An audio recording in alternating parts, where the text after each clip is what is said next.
이스라엘 백성들은 하나님의 말씀을 따라서 신 광야를 떠나 르비딤에 이르렀고 그곳에 장막을 치게 되었습니다. 그런데 문제가 또 생겼습니다. 마실 물이 없는 것입니다. 지난번 마라 사건을 통해서 쓴물을 통해 물을 마실 수 없게 되자 주께서 생수를 그들에게 허락해 주시고 살 수 있는 길을 열어 주셨습니다. 일전에 원망했던 일이 있었기 때문에 이번에는 좀 더 신앙이 성숙한 자의 자세로 이 문제를 대할 줄 알았지만 전혀 그렇게 하지 못합니다.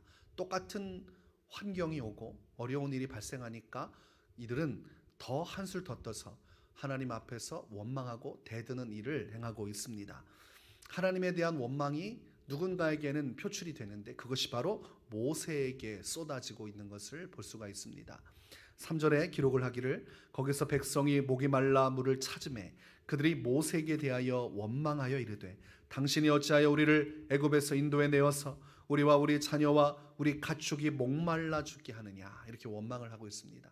잘 살고 있었는데 우리를 왜 광야로 끌고 와서 여기에서 우리가 다 목말라서 죽어야 하느냐, 이러다가 정말 다 죽게 생겼다, 이거 다 모세 당신 때문이다, 이렇게 이야기를 하고 있습니다. 지난 말씀에도 우리가 이야기했지만 모세를 탓하는 것이 곧 하나님을 탓하는 것이라고 얘기했습니다.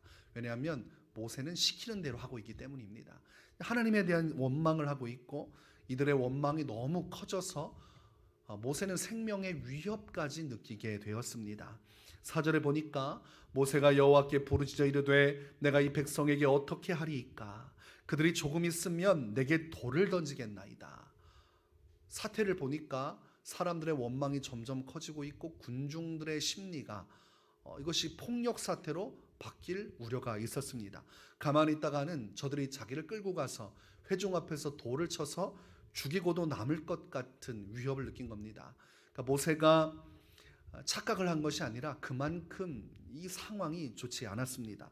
하나님 앞에 답답한 마음으로 부르짖고 기도를 하니까 하나님께서 응답을 해주십니다.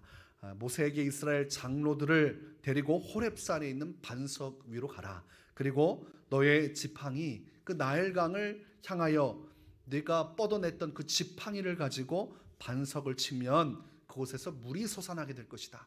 이렇게 하나님께서 해답을 주시고 응답을 주십니다. 그리고 모세는 그대로 행했습니다.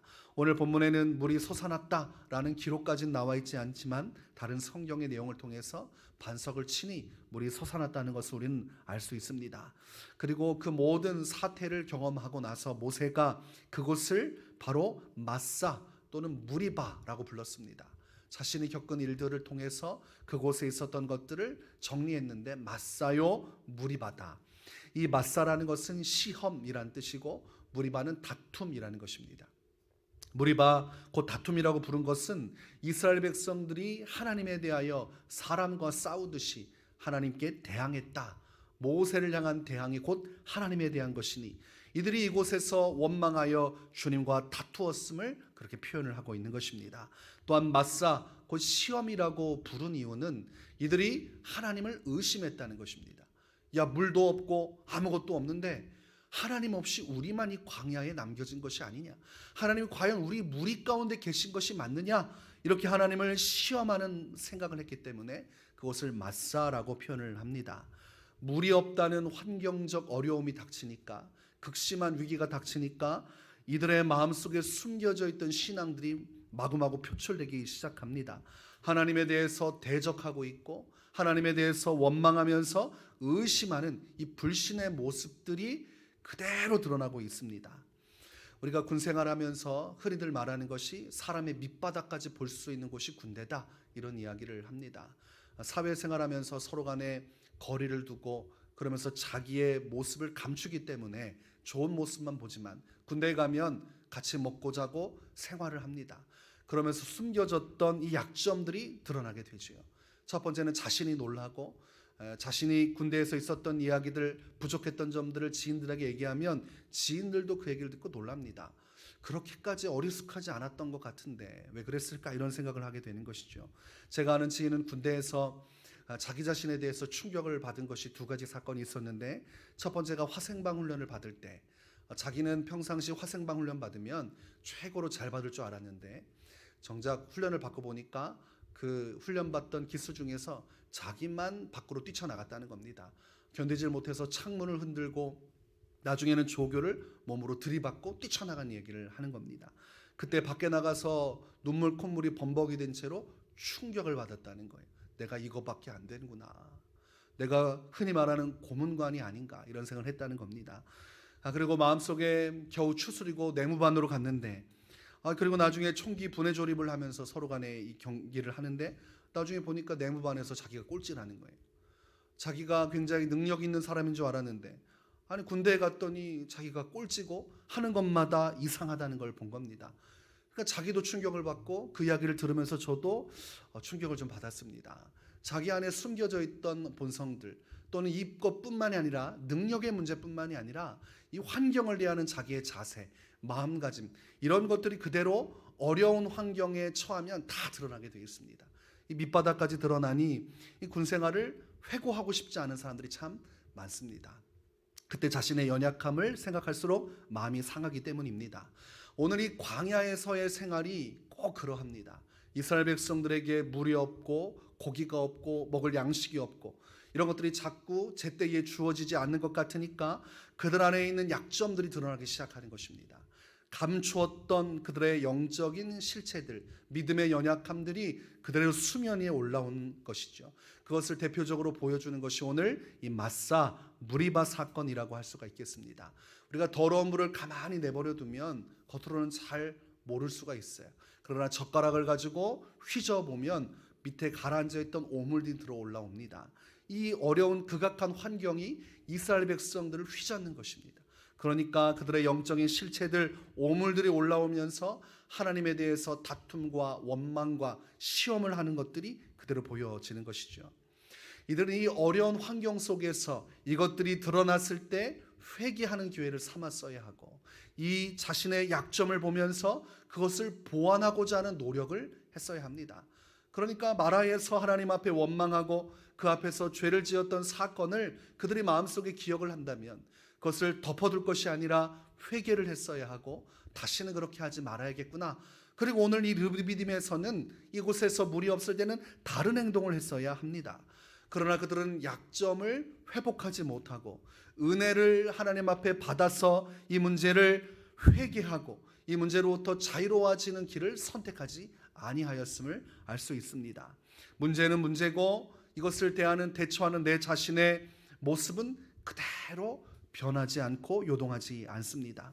하나님께서 이 어려운 환경 속에서 기대했던 바는 이곳에서 더욱더 나은 신앙인으로 세워지는 것이요, 광야 속에서 오직 주님만을 의지하고 바른 신앙인으로서 오직 전적으로 주님을 신뢰하는 믿음의 사람으로 세우고자 하는 것이지만 이들은 그 기대를 채우지를 못했습니다. 사도 바울은 고린도후서 12장 10절에서 이렇게 말을 합니다. 그러므로 내가 그리스도를 위하여 약한 것들과 능욕과 궁핍과 박해와 곤고를 기뻐하노니 이는 내가 약한 그때의 강함이라. 사도 바울의 인생에도 약할 때가 있었어요. 이 복음을 위해서 살아갈 때 수많은 환난과 위기를 겪었습니다. 어찌 보면 이것이 사도 바울의 광야 생활이라고 할 수 있습니다. 하나님의 말씀을 따라 이 광야의 생활을 지나가면서 자신의 수많은 연약함이 드러났습니다. 그때마다 사도 바울은 그 약함 속에서 하나님을 더욱 간절히 의지하고 주 앞에 엎드려 기도함으로 자신의 약함을 강함으로 바꾸는 은혜를 체험했습니다. 내가 약하기 때문에 어쩔 수 없구나가 아니고 하나님의 은혜 앞에 복종하고 자신을 처복종시킴으로 나의 약함을 채워주시고 세워주시는 그 은혜를 통해서 도리어 강해지는 기회로 삼았다. 이것입니다. 그것이 내가 약한 그때의 강함이라 이 고백인 것입니다. 시편 119편 71절을 보면 다윗도 이런 이야기를 합니다. 고난 당한 것이 내게 유익이라. 이로 말미암아 내가 주의 율례들을 배우게 되었나이다. 이렇게 고백을 하고 있습니다. 다윗의 인생 속에서도 광야의 생활이 있었습니다. 어떻게 왜 그렇게 했는지 이해조차 되지 않지만 사울 왕이 10여 년 이상을 다윗 하나 죽이기 위해서 계속해서 집요하게 추격했습니다. 얼마나 지긋지긋합니까? 1년만 쫓아다니고 생명의 위협을 해도 사는 게 아니지 않습니까? 근데 10여 년 이상을 한 나라의 통수권을 가지고 있는 왕이 자신의 권세를 가지고 죽이고자 쫓아다니니 얼마나 힘겨웠겠습니까? 성경 말씀을 보니까 살기 위해서 블레셋 지역에 있는 가드 왕 아기스에게로 도망가고 그곳에서 또 생명의 위협을 느끼니까 성경에 보니까 침을 질질 흘리면서 미친 척을 했다 이렇게 되어 있습니다. 하나님 안에서 골리앗을 격파하고 이스라엘의 차기 위대한 왕이 될 사람이 지금 이방 땅에 가서 침을 질질 흘리면서 미친 척을 할 때 그 마음이 얼마나 괴로웠겠습니까? 다윗의 연약함이 드러나고 다윗의 이 고통 속에서 마음이 움츠려들고 두려워하고 괴로웠던 아주 인생에서의 광야 생활이 적나라한 것이죠. 그게 드러나는 것이 이 다윗의 인생의 모습이었습니다. 그러나 다윗은 그렇게 어려운 순간, 위기의 순간, 광야의 시간 속에서 하나님을 만났습니다. 자신을 도와주시는 주님만을 간절히 의지했어요. 시편을 보면 눈물의 기도들이 수없이 많습니다. 고난 속에서, 위기 속에서 하나님께 부르짖고 주님을 붙들고 의지하면서 자신의 약함이 드러날 때마다 그 은혜를 간구하여서 그 은혜로 자신을 채워나가고 다시 한번 더 일어서고 믿음으로 도전하고 그 안에서 승리하는 모습을 우리가 성경을 통해 보게 되는 것입니다. 그러니 힘들다고 해서 원망해도 된다거나 주님을 의심해도 된다고 생각해서는 안 됩니다.